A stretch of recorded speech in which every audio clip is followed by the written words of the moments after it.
ओम शिवोहम शिवोहम शिवोहम। ओम सच्चिदानंद रूपाय विश्वोत्पत्त्यादिहेतवे तापत्रय विनाशाय श्रीकृष्णाय वयं नमः। श्रीकृष्णाय वयं नमः। ओम अखंडानंदबोधाय शिष्य संतापहारिणे सच्चिदानंद रूपाय तस्मै श्री गुरवे नमः। तस्मै श्री गुरवे नमः। तस्मै श्री गुरवे नमः। ओम।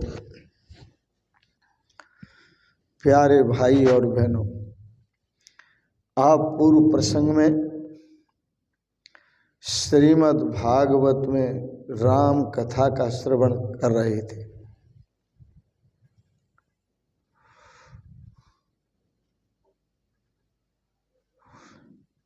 भगवान श्री राम और भगवान श्री कृष्ण जैसा बोलते हैं वैसा ही करते हैं, जैसा कहते हैं वैसा ही आचरण करते हैं। भगवान श्री कृष्ण अर्जुन को युद्ध क्षेत्र में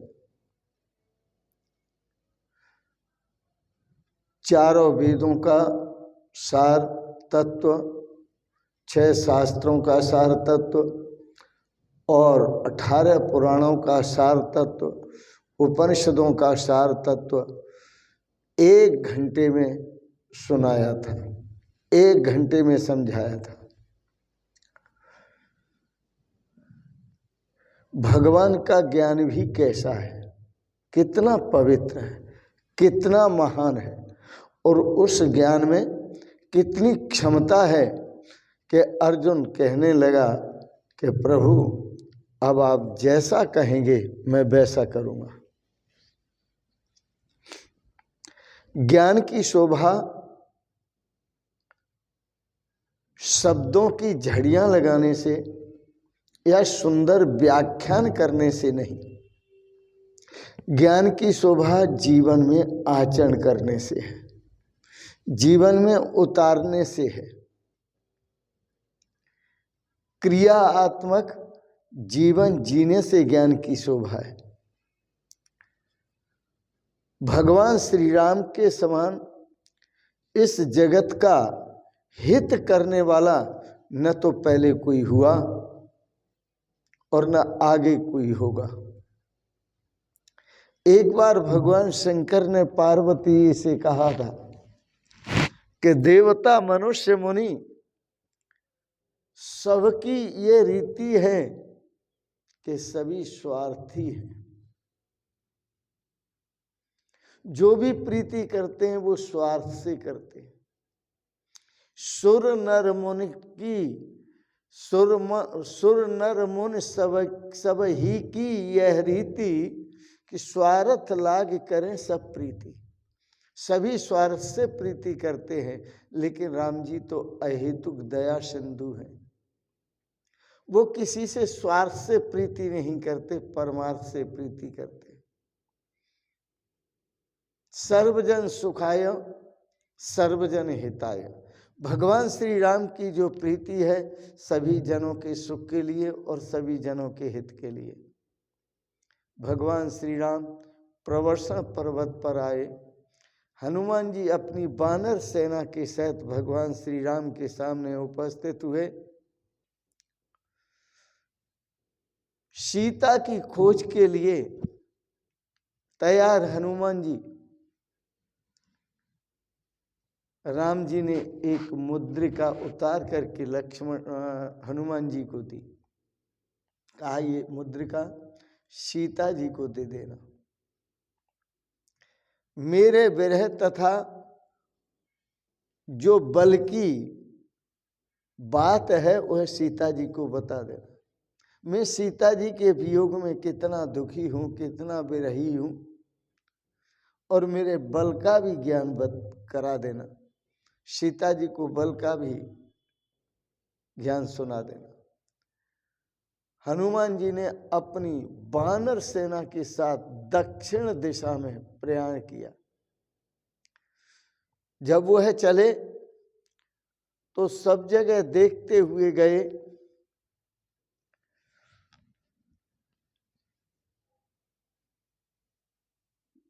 जामवंत के पास आए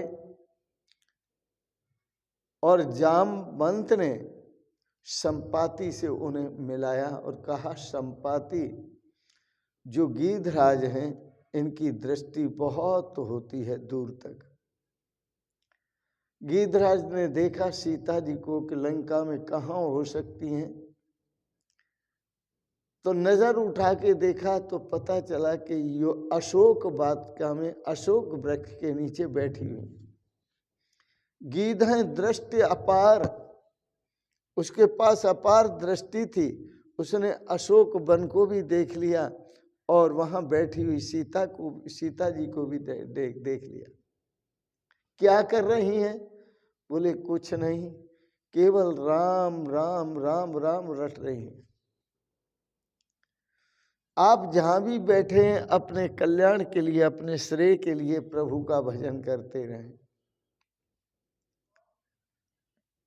हनुमान जी ने राम जी के बल से और राम नाम के द्वारा और संयम के द्वारा समुद्र पार किया। अपने जीवन में जो ब्रह्मचर्य का पालन करते हैं, पूर्णतः जीवन में संयम करते हैं और प्रभु का स्मरण करते हैं, वो इस संसार सागर से पार हो जाते हैं।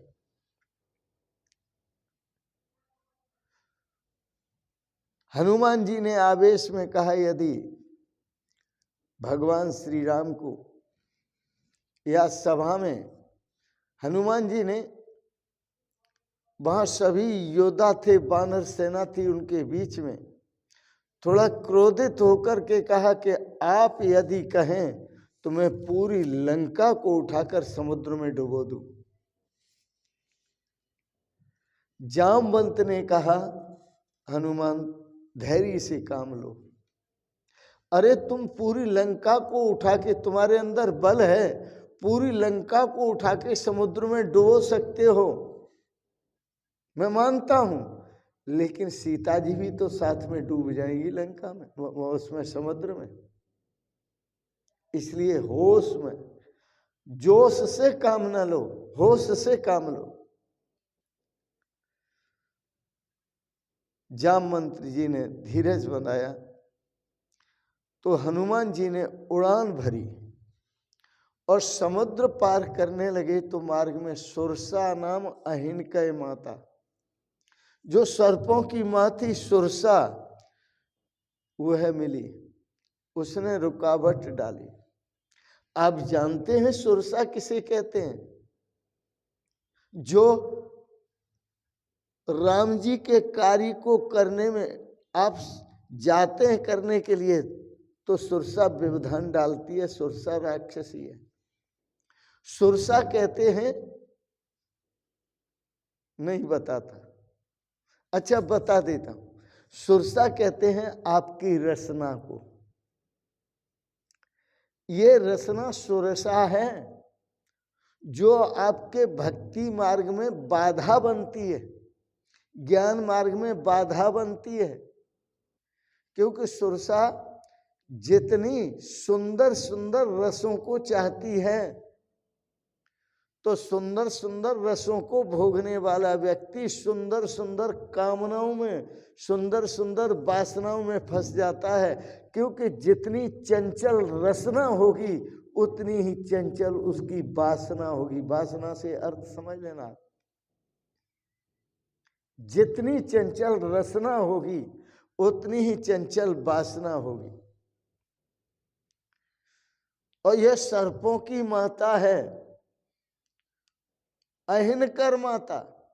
सर्प कौन है? जो सिर उठाए हुए आपको डसने के लिए काम, क्रोध, लोभ, मोह, अहंकार, मद, मत्सर, ईर्ष्या, द्वेष आदि, यही सर्प है। इसलिए अपनी रचना पर शासन करो, रचना के अनुसार न खाओ और न जियो, स्वास्थ्य के अनुसार खाओ जिससे आपका स्वास्थ्य सही रहे। यदि स्वास्थ्य सही रहेगा तो आप अपने लक्ष्य की पूर्ति कर सकेंगे, जो अपने कार्य हैं उनको भी सफल कर सकेंगे, और स्वास्थ्य ठीक रहेगा तो आप आनंद से जी सकेंगे। एक स्वास्थ्य हजार नियामत। यदि आपका एक स्वास्थ्य सही है, शरीर स्वस्थ है, स्वास्थ्य सही है, तो हजार खुशियां साथ में हैं। मध्य रात्रि का समय भगवान श्री राम ने सुरसा के साथ जो नाटक किया, विस्तार भय से हम उसको कहना नहीं चाहते। आगे गए, हनुमान जी लंका में पहुंचे, प्रवेश किया, सायंकाल का समय था, लंका दर्शन करने निकले। लंका का वैभव तो अलौकिक था, अलौकिक वैभव। मध्य रात्रि का समय था, लंका में प्रवेश करने में लंकिनी ने रुकावट डाली, और जब लंकिनी ने रुकावट डाली तो मुठिका एक महाकप्य हनी रुधिर बमत धरनी ढनमनी। हनुमान जी ने एक मुष्टिक उसके मारा सिर में, और वो रुधिर की उल्टियां करती हुई, रुधिर की उल्टियां करती हुई वो जमीन पर गिर पड़ी। जब होश में आई तो होश में आने पर उसने हनुमान जी को कहा कि मैं समझ गई आप कौन हैं, मैं समझ गई। मरते हुए लंकिनी ने कहा कि मुझे एक ज्योतिषी ने कहा था कि जब कोई तेरे अंदर, तेरे में मुष्टिक मारेगा तो समझ लेना कि अब रावण की मृत्यु निकट आ गई है। यह शब्द लंकिनी ने हनुमान जी को कहे तो लंका में घुसते ही राम जी ने जो प्रवेश किया, उस समय लंकिनी ने एक बात कही कि तुम इस लंका में प्रवेश कर रहे हो, ब्रह्मचारी हो, बलवान हो, शक्तिशाली हो, लेकिन सावधान रहना, क्योंकि लंका में जो राक्षसियां हैं बड़ी बड़ी सुंदरियां हैं, ये कहीं आप उनके जाल में न फंस जाना। इसलिए एक काम करना हनुमान जी कि अपने मुख में राम राम राम राम अपने इष्ट देव का नाम रखना। मरते समय वह लंकिनी भी भगवान राम को याद करती है और संदेश हनुमान जी को देती है। बल्कि आप सोचिए कि हनुमान जी तो स्वयं अपने आप में परम संत हैं और भगवान के परम भक्त हैं, निरंतर भगवान के स्वरूप का चिंतन करते रहते हैं, नाम का चिंतन करते रहते हैं, और वो तो साक्षात शंकर का अवतार है हनुमान जी। लेकिन फिर भी लंकिनी ने कहा, हृदय राखी कौशलपुर राजा, आप इसमें प्रवेश करें लेकिन अपने हृदय में राम जी को रखें। प्रवेश नगर की जय सब काजा, हृदय राखी कौशलपुर राजा। हनुमान जी को कहा था प्रवेश करो और सब कार्य करो जो करने के लिए आए हो, लेकिन हृदय में भगवान श्री राम का स्मरण रहना चाहिए, वास होना चाहिए। यह दृष्टांत है पर आप सबके लिए हैं कि आप अपने घर गृहस्थ का जो धर्म है उस धर्म का आचरण करो, घर गृहस्थी के कार्यों को पूरा करो, लेकिन हृदय राज कौशलपुर राजा अपने हृदय में प्रभु का स्मरण करते हुए करो, भगवान का नाम जपते हुए करो।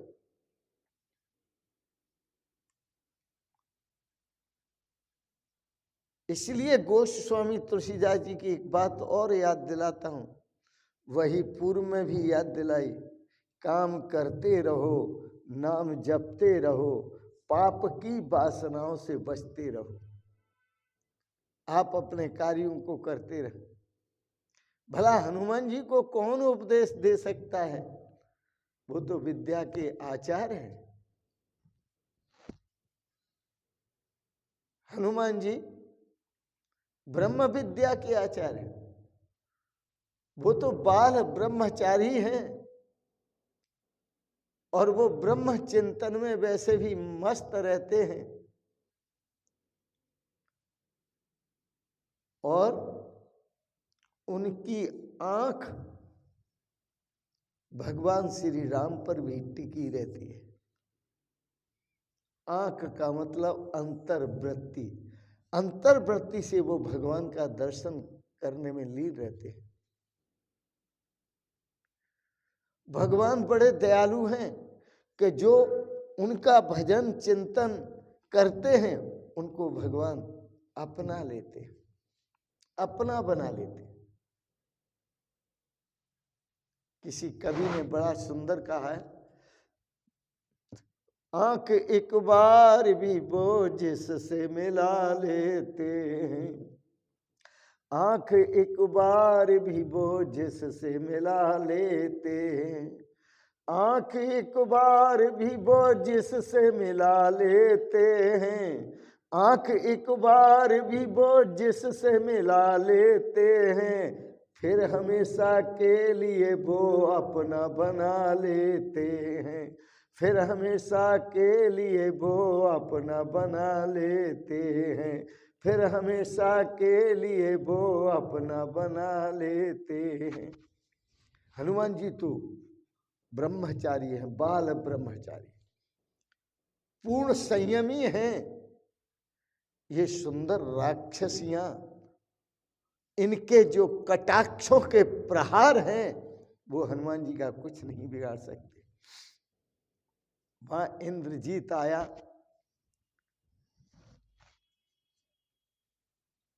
हनुमान जी इंद्रजीत के आवास में गए।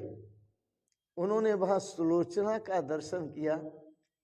उन्होंने सोचा शायद सीता जी यहीं हो। गौर से देखा तो वहां सीता जी नहीं है। भवन भवन में सीता जी का अवलोकन करते हैं, लेकिन कहीं सीता जी का दर्शन नहीं होता। एकनाथ जी महाराज ने सुंदर कांड का वर्णन करते हुए बड़ा सुंदर चित्रण किया है कि हनुमान जी तो साक्षात शिव जी का अवतार है। और वो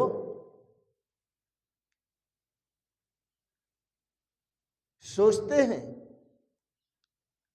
हनुमान जी ने सोचा, भगवान जब शंकर के अवतार थे तो शंकर भगवान ने सोचा मैंने राम जी का काज करना है तो ब्रह्मचारी रह करके करना है, क्योंकि जब तक मैं ब्रह्मचारी नहीं रहूंगा तो राम जी का काज नहीं कर पाऊंगा। पार्वती जी बोली मैं आपको छोड़ना नहीं चाहती।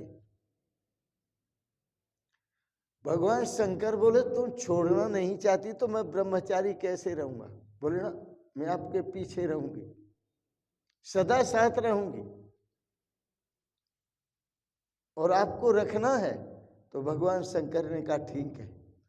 भगवान शंकर ने हनुमान जी का अवतार लिया तो पार्वती जी उनकी पूंछ बन गई। लंका में जब राक्षसों से युद्ध किया तो हनुमान जी ने तो बहुतों का संहार किया ही, लेकिन पूंछ ने भी संहार किया था राक्षसों का। हनुमान जी ने देखा, दृष्टि फैलाते हुए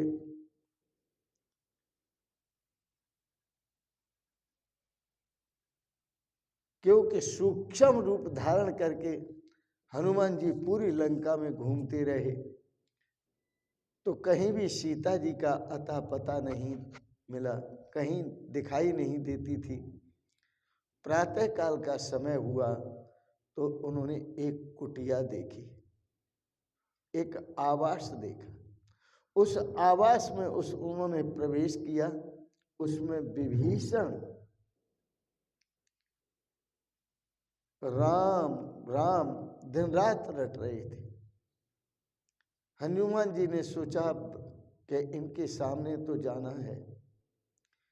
हनुमान जी ने बानर के रूप से दूसरा रूप बनाया, सुंदर ब्राह्मण का रूप लिया और ब्राह्मण का रूप लेकर के विभीषण की कुटिया में प्रवेश किया।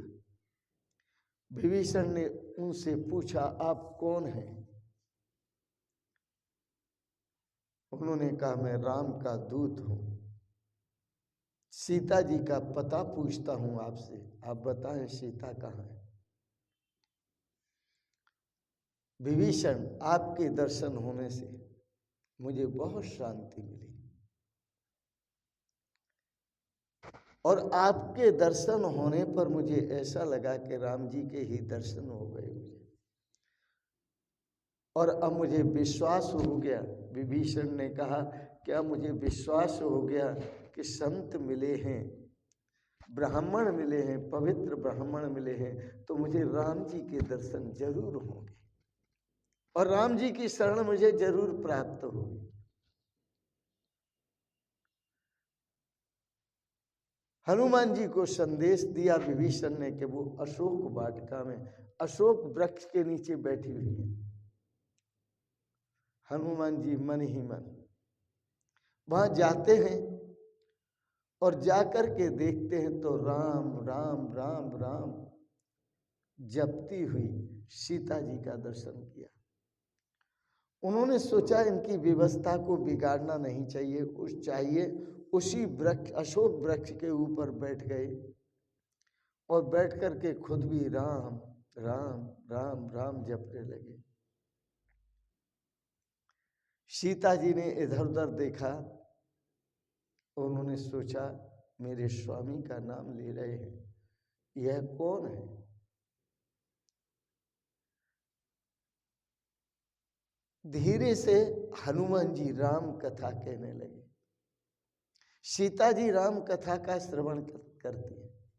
महाराज, राम कथा भी सुनने के सब अधिकारी नहीं होते। राम कथा के ते अधिकारी जिनको सत्संगत अति प्यारी। राम कथा सुनने के वही अधिकारी होते हैं जिनकी प्रीति संत चरणों में होती है, जिनकी प्रीति सत्संग में होती है, वही राम कथा के अधिकारी होते हैं। जब राम कथा सुनाई तो सीता जी ने कहा, रे तू कौन है? हनुमान जी ने संदेश दिया, माता आपकी खोज के लिए राम जी ने अपने बहुत से सेवकों को भेजा है आपका पता करने के लिए। उन्हीं सेवकों में से मैं एक सेवक हूं। हनुमान जी नीचे आए क्योंकि सीता जी ने कहा यदि सेवक है उनका संदेश लाए तो सामने क्यों नहीं आता। हनुमान जी वृक्ष से नीचे आए, आकर माता सीता के चरणों में प्रणाम किया और कहा, राम दूत मैं मात जानकी, सत्य शपथ करुणा निधान की। मैं अपने करुणा निधान राम जी की कसम खाकर सत्य शपथ लेकर कहता हूं कि मैं उनका दूत हूं। शपथ इसलिए खाई कि सीता जी को विश्वास हो जाए कि ये वास्तव में उन्हीं के दूत हैं। अपना परिचय दिया। तो जब अपना परिचय दिया तो हनुमान जी ने, माता जी ने उन्हें देखा कि भूखे प्यासे होंगे। आदेश दिया, बेटा यह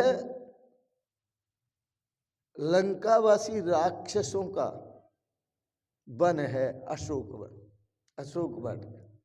इसमें सुंदर सुंदर फल हैं, अच्छे सुंदर वृक्ष हैं, आप फल खा सकते हो, लेकिन जो जमीन पर गिर जाए उन फलों को उठा करके खा लेना, वृक्षों से तोड़ना नहीं। यदि तुम वृक्षों से तोड़ोगे तो ये राक्षस तुम्हें मार देंगे। हनुमान जी ने कहा मुझे भूख लगी है, इसका निर्णय मेरे पर छोड़ो। सीता जी ने कहा बेटा राक्षस निगरानी करते हैं इस बाग की, वो रक्षा करते हैं, रक्षा में बहुत राक्षस तैनात हैं। हनुमान जी ने कहा कोई चिंता नहीं। हनुमान जी गए बगीचे में और फल खाने के लिए नीचे से उठा के नहीं खाते, वो तो वृक्षों को हिलाने लगे जोर जोर से, और हिला हिला करके फलों को गिराने लगे और फलों को गिराने लगे और खाने लगे। संत तो भोजन जब करते हैं तो वो अपना भजन भी चालू रखते हैं। हनुमान जी वृक्षों को जय श्री राम हिलाते हुए हैं और वृक्षों से फल गिराते हुए हैं जय श्री राम, और वृक्षों के सुंदर फल खाते हैं और बड़े प्रसन्न होते हैं। याद रखना, जो प्रसाद सामने आए भगवत कृपा से, तो सामने आए हुए प्रसाद को देख करके कभी उस प्रसाद की निंदा नहीं करनी चाहिए, उस भोजन प्रसाद की कभी निंदा नहीं करनी चाहिए, बल्कि इसे भगवान का भेजा हुआ प्रसाद समझकर उसे पाना चाहिए।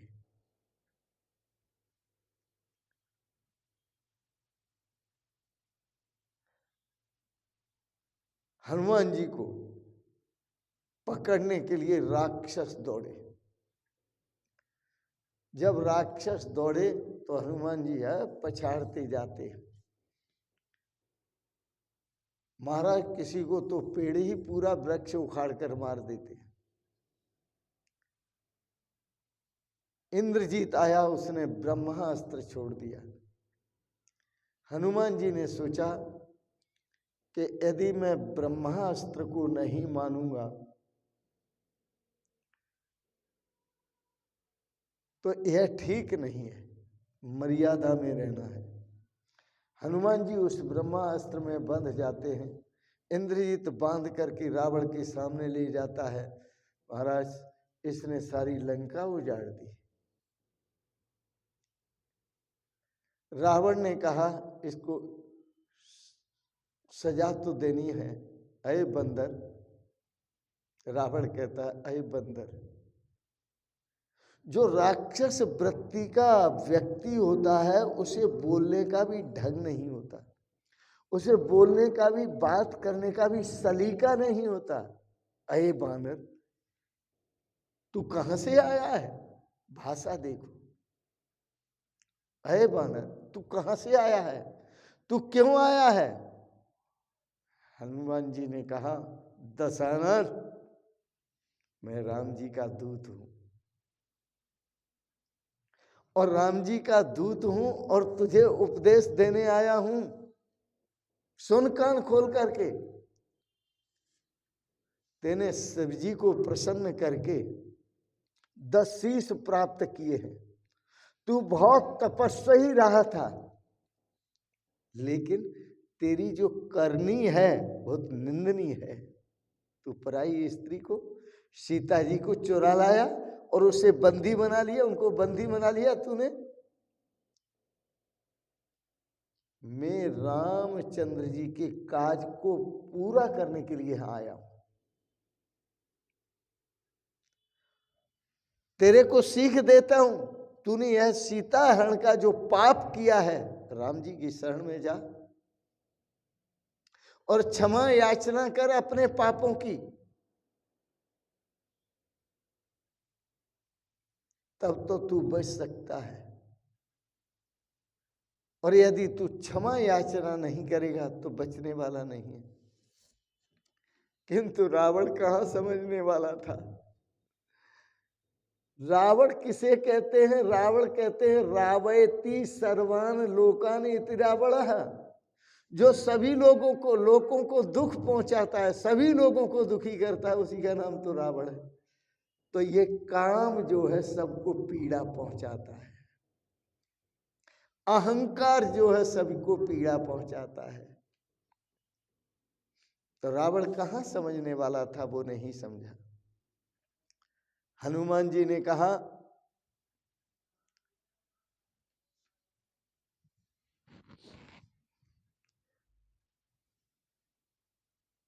कि तू कर ही क्या सकता है। अरे रावण ने तो आदेश दे दिया राक्षसों को कि इसको पकड़ लो और इसकी पूंछ में कपड़े लपेट करके बहुत सारे, और इसमें मिट्टी के तेल में बोर करके और आग लगा दो।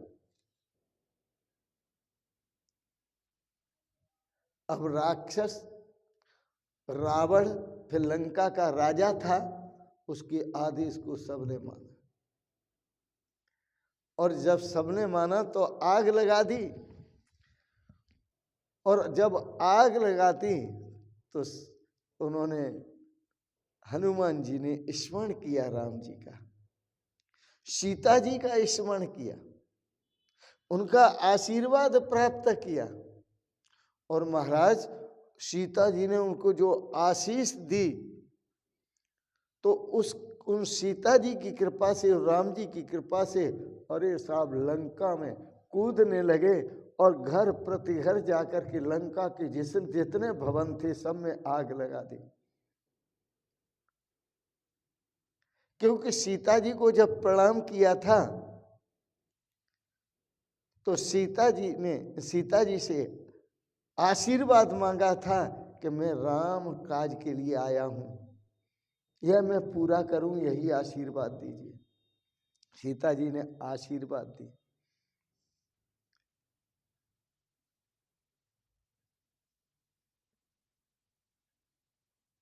जब वहां से लंका को जलाकर सीता जी को प्रणाम करके दोनों कर जोड़ कर बैठे सीता जी के आगे, लंका को जलाकर हनुमान जी ने अपनी पूंछ को समुद्र में कूद कर बुझाया। पूछ बुझाए खोए श्रम स्नान आदि किया और सीता जी के सामने जाकर हाथ जोड़कर बैठे। सीता जी ने आशीर्वाद दिया और कहा बेटा अब तुम वापस जाओगे,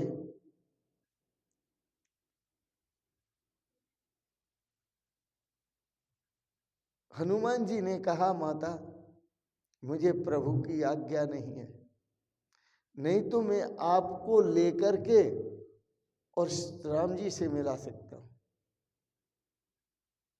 पर मर्यादा भी है यहां, ब्रह्मचारी पर स्त्री का स्पर्श नहीं करते। तो उनके चरणों में बैठ करके प्रणाम किया, आशीर्वाद मिला। माता सीता ने कहा अयोध्या नाथ से जाकर पवन सुत हाल कह देना, उनके वियोग में मैं कितनी दुखी हूं, मैं कितनी परेशान हूं, मैं कितनी असहाय हो रही हूं, कि जाकर उनको मेरा हाल बता देना। हनुमान जी माता की आज्ञा लेकर समुद्र पार कर राम जी के सामने आए। जब राम जी के पास आए तो उधर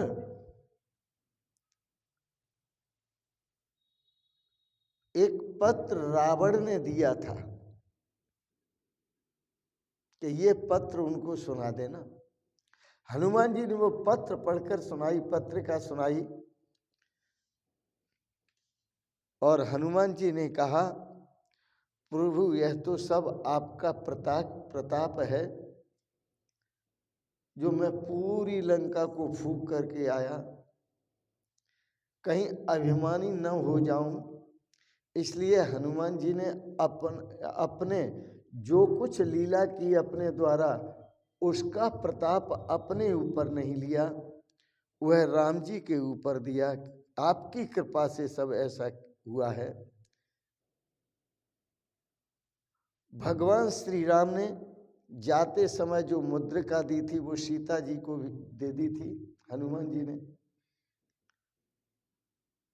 और सीता जी ने हनुमान जी को चूड़ामणि उतार तब दयु, चूड़ामणि दी, वह उन्होंने आकर राम जी को दे दी, ताकि एक चिन्ह राम जी ने जो पहचान दी, इससे सीता जी को पूर्ण विश्वास हो जाए कि हाँ ये राम का दूत है।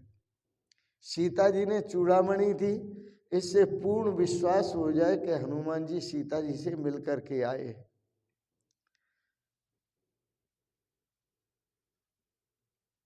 भगवान श्री राम विजयादशमी के दिन भगवान श्री राम ने प्रयाण किया और समुद्र के किनारे पर आकर उनका प्रतिदिन का जो अभ्यास था भगवान शिव के पूजन का, वह भगवान श्री राम ने पूजन किया। तो पूजन करने के लिए जब शिवलिंग देखने लगे तो वहां कहीं शिवलिंग दिखाई नहीं दिया। समुद्र के किनारे भगवान श्री राम ने वालुकाली बालू और बालू का शिवलिंग बनाया। लिंग थाप विधवत कर पूजा, शिव समान प्रिय देवन दूजा। उन्होंने लिंग की स्थापना की। लिंग का अर्थ चिन्ह होता है। लिंग का यह व्याकरण का शब्द है लिंग, और लिंग का अर्थ व्याकरण के अनुसार चिन्ह होता है। एक चिन्ह बनाया कि ये शिव जी है। भगवान श्री राम ने शिव जी की आराधना की, पूजा की बड़े प्रेम से। ओम त्र्यंबकम यजामहे सुगंधिम पुष्टिवर्धनम उर्वारुकमेव बंधनान् मृत्योर्मुक्षीयमामृतात्। ओम नमः शिवाय, ओम नमः शिवाय, ओम नमः शिवाय, ओम नमः शिवाय। अच्छी तरह पूजा की। जहां भगवान श्री राम ने लिंग स्थापित करके पूजा की, उस स्थान का नाम ही रामेश्वरम पड़ा। राम के ईश्वर, राम के इष्ट देव। जे रामेश्वर दर्शन करे हैं, ते तन तज मम लोक सिधरे। साथ में आशीर्वाद मिला भगवान का कि जो रामेश्वर जाकर के दर्शन करेंगे, एक लोटा जल चढ़ाएंगे तो भगवान श्री राम कहते हैं वो मेरे लोक को प्राप्त करेंगे, मानो मुझे ही प्राप्त करेंगे। इधर लंका में रावण ने नगर वासियों को बुलाकर एक सभा की, और उस सभा में विभीषण भी पधारे। विभीषण ने कहा, भैया आप अपना भला चाहते हो तो राम जी की पत्नी राम जी को देने के लिए राम जी के शरण में चले जाओ।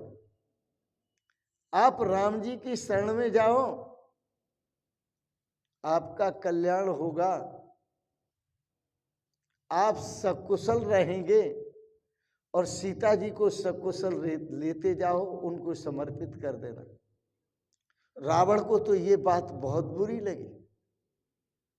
मेरा भाई मुझसे कह रहा है कि राम जी के पास जाओ, राम के पास जाओ और उनसे क्षमा याचना करो, उनकी सीता वापस दो। बहुत गुस्से में आया इस बात से, क्योंकि जो दुष्ट प्रकृति के पुरुष होते हैं उनको उनके हित की बात कहो, वो भी उनको जचती नहीं, बुरी लगती है। क्या बक रहा है, क्या कह रहा है। गुस्से में आया रावण, विभीषण में लात मार दिया। विभीषण एक तरफ गिरे, लात खाकर विभीषण ने कहा कि तू तो सीताराम जी की शरण में नहीं जाएगा, पर मैं अब सीताराम जी की शरण में जाता हूं। भीषण ने लंका का त्याग किया। जैसे विभीषण ने लंका का त्याग किया, क्योंकि वही तो भक्त थे, सारी लंका जो सुरक्षित थी, जितनी भी रह गई थी सुरक्षित, बाकी तो हनुमान जी ने जला दी, वो विभीषण के पुण्य प्रताप से ही रह गई थी। और विभीषण जैसे लंका का त्याग करते हैं तो आयुहीन भये सब तबही, सारे राक्षस आयुहीन हो गए, अर्थात सबका नाश होगा, ये समझ लीजिए। साधु पुरुष का अपमान, लंका में और कोई साधु नहीं था, केवल विभीषण संत थे, केवल विभीषण। साधु अवज्ञा कर फल ऐसा, जरय नगर अनाथ कर जैसा। साधु की अवज्ञा करने का ही फल, पहले अवज्ञा की, उनकी पत्नी छीन ली, घर परिवार छीन लिया, जमीन जायदाद छीन ली, राजघर भवन सब छीन लिए और उनको घर से निकाल दिया। इसलिए तो वो लंका में बाहर की तरफ जाकर के एक छोटी सी कुटिया बना करके रह रहे थे और भगवान का भजन कर रहे थे। फिर भी उन्होंने सोचा कि मेरे भाई का नाश नहीं, उद्धार होना चाहिए। इसलिए तो सभा में आए और भाई को कहा, जाओ भैया सीता जी को वापस करो और राम जी से क्षमा मांग लो, इसी में भलाई है। लेकिन नहीं माना, बल्कि गुस्से में आकर लात मार दी। जब लात मारी तो विभीषण ने सोचा अब तो मुझे राम की शरण में जाना चाहिए। विभीषण राम जी की शरण में आए, समुद्र पार करके तो देखा पांडवों ने ये कोई राक्षस कुल का आ रहा है। उन्हें लगा भेद हमारा लेन सठ आबा, लगता है कि यह हमारा भेद लेने के लिए आ रहे हैं, हमारा भेद लेने आ रहा है, भेद लेना चाहता है। किंतु राम जी कहते हैं नहीं नहीं,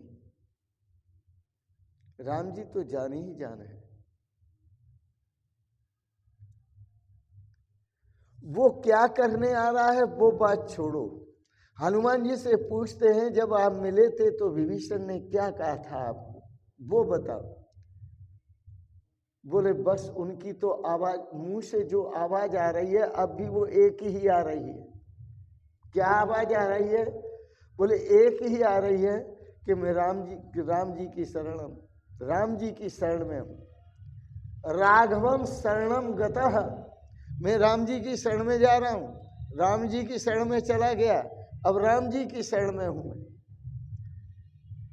हनुमान जी वकालत करते हैं, महाराज विभीषण के दिल में, मन में, हृदय में कोई छल कपट नहीं है, मैं उनसे मिला हूं।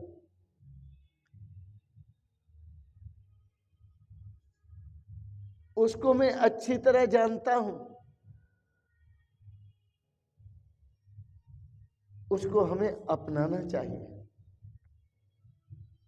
संत की कृपा जिस पर हो जाती है उसको भगवान अपनाते हैं।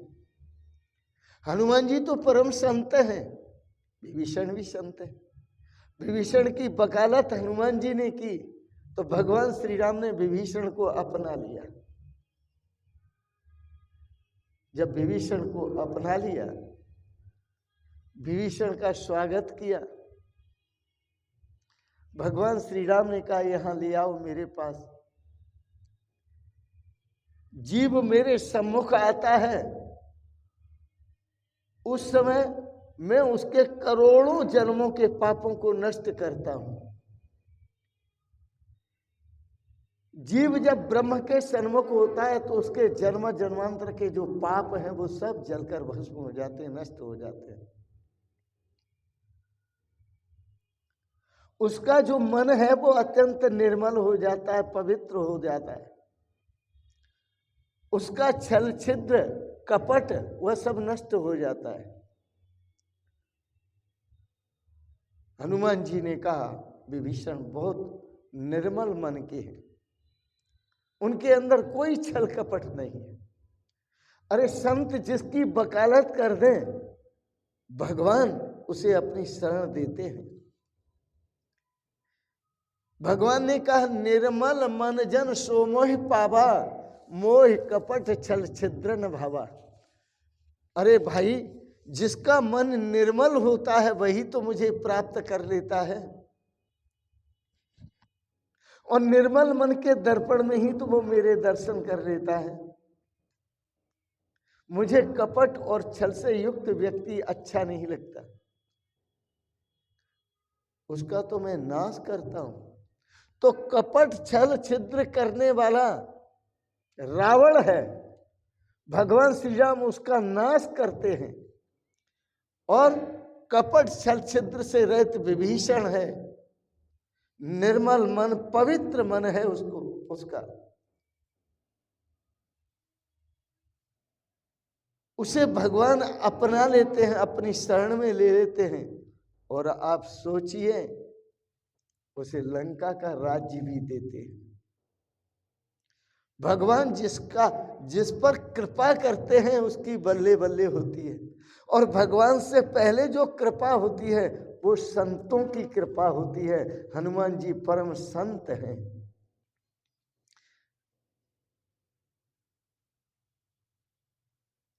भगवान श्री राम ने अपने आसन से खड़े होकर और विभीषण का सत्कार करते हुए कहा तुम मेरे भाई हो, लक्ष्मण के समान हो, मैं तुम्हें लंका का राज्य देता हूं। तिलक से सारा, तिलक ते सारा, वहां की मिट्टी को लेकर भगवान ने उसका तिलक भी कर दिया। भगवान की शरण में आने वालों की बल्ले बल्ले है। भगवान की शरण में जो आ जाते हैं उनका उद्धार होता है।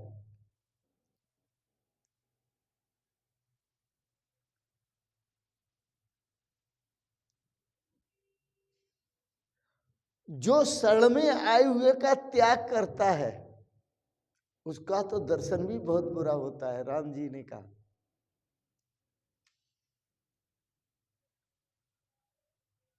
बड़ा सुंदर है। आप भी भगवान से प्रार्थना किया करो, शरण में आए हैं हम तुम्हारी, दया करो हे दयालु भगवन। शरण में आए हैं हम तुम्हारी, दया करो हे दयालु भगवन। बना दो बिगड़ी दशा हमारी, दया करो हे दयालु भगवन। बना दो बिगड़ी दशा हमारी, दया करो हे दयालु भगवन। भगवान से प्रार्थना किया करो, भगवान की शरणागति स्वीकार करो, भगवान का निरंतर चिंतन करो, भजन करो, उनके स्वरूप का ध्यान करो। इसी में कल्याण है, इसी में श्रेय और सौभाग्य है। आज के प्रसंग को यहीं विराम देते हैं। आपने बड़े प्रेम और श्रद्धा से श्रीमद् भागवत के 9वें स्कंद की कथा में विभीषण की शरणागति का प्रसंग श्रवण किया। इसके लिए बहुत बहुत अनुग्रहित हैं। एक बात जरूर कहेंगे, आप सब पर भगवान की कृपा अनंत भावों में बरसती रहे। आप सब परिवार सदा स्वस्थ और सुखी रहें और आप सबको बहुत बहुत शुभकामनाएं, बहुत बहुत आशीर्वाद और बहुत बहुत प्रणाम प्रणाम प्रणाम। शिवोहम शिवोहम शिवोहम।